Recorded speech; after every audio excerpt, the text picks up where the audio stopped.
જ્યારથી સ્થાનિક સ્વરાજ્યની ચૂંટણી પૂર્ણ થઈ અને આમ આદમી પાર્ટીનું નર્મદા અને તેના આજુબાજુના વિસ્તારમાં વ્યાપ વધ્યું ત્યારથી જ ભાજપના અંદરોઅંદરના ડખા પણ વધી રહ્યા છે। આ તમામ ચર્ચાઓની વચ્ચે હવે ભરૂચમાંથી ફરી એકવાર ભાજપના નેતાઓની વચ્ચેનો આંતરિક વિખવાદ સામે આવ્યો છે। શું છે સમગ્ર મામલો એની વિગતે ચર્ચા કરીશું। નમસ્કાર, હું છું ઉજ્જવલ અને આપ જોઈ રહ્યા છો નિર્ભય ન્યૂઝ।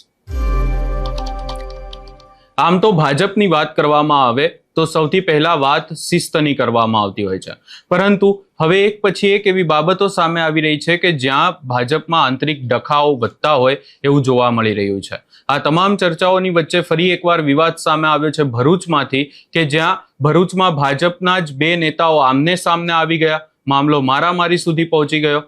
આખી બાબતને લઈને ચર્ચા કરવામાં આવે તો ચૂંટણી સમયનો વિવાદ હતો અને એ વિવાદ હવે સામે આવ્યો કે જ્યારે આ બંને નેતાઓ એક સામાજિક પ્રસંગમાં મળ્યા અને ત્યાં સામને સામને આવી ગયા। ગાડી હટાવવાની એક બાબતને લઈને આખી બબાલ થઈ અને હવે સામે બંને ફરિયાદ પણ નોંધાવી છે। આ તમામ ચર્ચાઓની વચ્ચે લોકો દ્વારા શું કહેવામાં આવી રહ્યું છે એ પણ સાંભળી લઈએ। બેન અલ્પેશભાઈ વસાવા છે। ગઈકાલે રાત્રે 11:30 ગાળામાં મારા ઘરવાળા ચોરામલાથી ઘરે ફરતા હતા ત્યારે સેવંતુ વસાવા રસ્તામાં ગાડી લઈને ઊભા હતા અને મારા ઘરવાળાએ રિવર્સ પણ લીધી ગાડી, પણ સેવંતુ વસાવાએ આગળ ગાડી ન હટાવતા રસ્તામાં જ ગાડી ઊભી રાખી હતી અને એના માણસોને બોલાવીને મારા ઘરવાળા જોડે માથાકૂટ કરી હતી। માથાકૂટ કરી પછી મારા ઘરવાળા ઘરે આવ્યા એટલે અમે પછી અરજી આપવા પોલીસ સ્ટેશને આવ્યા।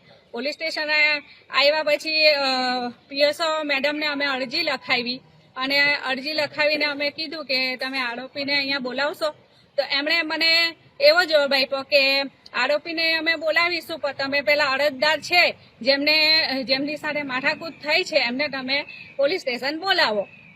તો મેં કીધું સારું। તો પોલીસ સ્ટેશન અમારા ઘરવાળાને ફોન કર્યો તો પોલીસ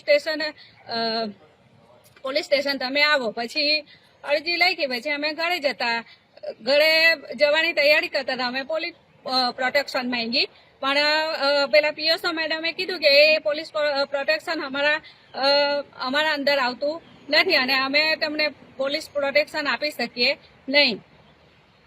તો અમારે એકલી લેડીઝો જ હતી અમે હાથે, એટલે અને સેવંતુ વસાવા, જગદીશ વસાવા, કમલેશ વસાવા એ લોકો બધા ગાડીઓ લઈને આટા ફેરા મારતા જ હતા। તો અમારે કઈ રીતે એકલા લેડીઝ થઈને રાત્રે 2 વાગે બહાર જવું?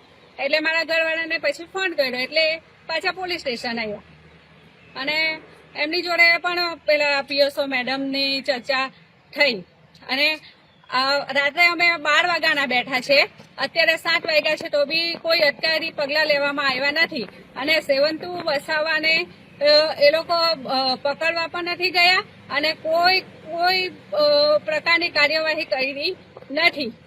શું માંગ છે તમારી? અમારી એક જ માંગ છે કે સેવંતુ વસાવાને અહીંયા હાજર કરે, આરોપીને લાવે અહીંયા અને સેવંતુ વસાવા, કમલેશ વસાવા અને જગદીશ વસાવાને અહીંયા હાજર કરે અને એમના અટકાયતી પગલાં લેવાય એવી અમારી માંગ છે અને અમને ન્યાય આપે। અમે રાત્રે 12 વાગ્યાના બેઠા છે, લેડીઝો આખી રાત પોલીસ સ્ટેશનની બહાર બેસી રહ્યા છે પણ આ પોલીસ વાળા કોઈ કાર્યવાહી કરતા નથી અને અમને સરખો જવાબ પણ આપતા નથી અને સેવંતુની વિરોધ કોઈ કાર્યવાહી કરતા નથી। મારું નામ કમલેશભાઈ દયારામભાઈ વસાવા છે। ગઈકાલે રાત્રે સેવંતુભાઈ વાંદડિયા બેસવા આવ્યા હતા અમારા સરપંચને ત્યાં। અમે 4-5 લોકો બેઠા હતા અને ત્યાંથી રાતે સેવંતુભાઈ નીકળ્યા ઘરે જવા માટે અને ઘરે જવા માટે નીકળ્યા અને રસ્તામાં અલ્પેશની ચોરામલા ગામે અલ્પેશની ગાડી રસ્તામાં હતી તે સેવંતુભાઈએ કીધું એને ભાઈ કે ભાઈ ગાડી હટાવી લે, પણ અલ્પેશ એટલો બધો પીધેલો હતો કે માયનો નહીં। તો સેવંતુભાઈએ મને ફોન કર્યો કે કમલેશ આવ, આ અલ્પેશ પીધેલો છે ને એનાથી ગાડી બી હકાય એવું નહીં ને ફાવે તેમ બોલતો છે, મને એને સમજાવીને લઈ જાઓ। એટલે હું ગયો તો અલ્પેશને કીધું કે ભાઈ આ રસ્તામાં ગાડી છે તો રિવર્સ મારીને સાઈડ પર કરી લે, પણ એટલો પીધેલો હતો તો મને બી ગારું બોલવા માંડ્યો કે તમે મને ચૂંટણીમાં હરાવ્યો છે, તમને હું એમ કરી નાખા, ફલાણો અપશબ્દ બોલવા માંડ્યો। એમાં મારી જોડે જગદીશભાઈ બી હતા, જગદીશભાઈ જયંતિભાઈ, એને બી કહેવા માટે તમે બહુ દાદા થઈ ગયા છે, મને હરાવેલો છે, પણ હું તમને જોઈ લઈશ એવું કરીને કીધું ને અમારી જોડે ઝપાઝપી કરવા માંડી. પછી એમને ફોન કરી રાખ્યો હશે તો ગામમાંથી પેલા શૈલેષ કરીને આવ્યો અને મારું ગળું પકડી દીધો. મને ગળું પકડીને મારી ટી શર્ટ ફાડી નાખી. પછી બધા ગામના ભેગા થઈ ગયા તો એમને કીધું કે પછી ગામના બીજા લોકો આવ્યા, એમને કીધું કે ભાઈ અલ્પેશથી ગાડી ચલાવવા એવી હાલત નથી, તો તમે બીજા ભાઈએ પછી એક ભાઈએ રિવર્સ મારીને ગાડી સાઈડ પર કરી લીધી અને 72 ભાઈ નીકળી ગયા ને અમે પણ આવતા રહ્યા. આજે આખો વિવાદ સામે આવ્યો ને આ વિવાદ હવે આગામી સમયમાં વધી શકે છે એવી પણ ચર્ચાઓ છે. અહીંયા કયા બે નેતાઓ હતા એને લઈને વાત કરવામાં આવે તો અહીંયા પૂર્વ જિલ્લા પંચાયતના સભ્ય અને સિંચાઈ સમિતિના ચેરમેન વચ્ચે આખી બબાલ થઈ અને મામલો એટલો બધો ઉગ્ર બની ગયો કે બંને વચ્ચે ઝપાઝપી પણ થઈ હોય એવી વાત સામે આવી છે.